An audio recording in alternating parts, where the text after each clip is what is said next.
qalu bala syahidna. Bermaksud kami mengakui ketuhanmu ya Allah dan kami musyahadah kepada. Apa maksud musyahadah kepada Allah Subhanahu wa taala? Bermaksud melihat kebesaranmu, melihat keagunganmu.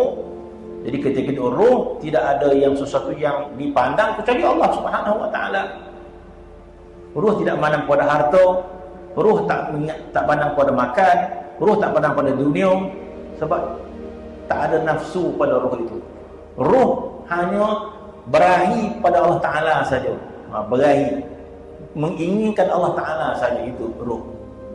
Jadi bila ruh tu berada dalam jasad, banyak apa anda, mi nak anda, uti canai nak anda, pulut nak anda, banyak anda, pakaian anda, rumah anda, kereta anda, banyak kehendak dia.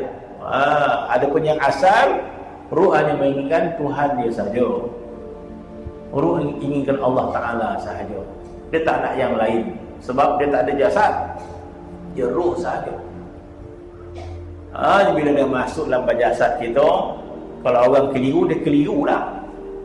Dia keliru keinginan dia ikut.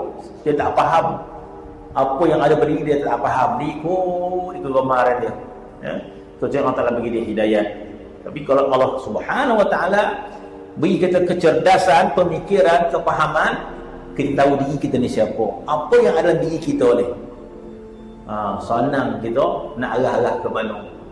Dan kita tahu, ini dah nafsu kita mulalah membawa kita, bilalah kita nak tarik ke arah ruh kita. Itu bagi orang yang diberikan ilmu, kefahaman dah.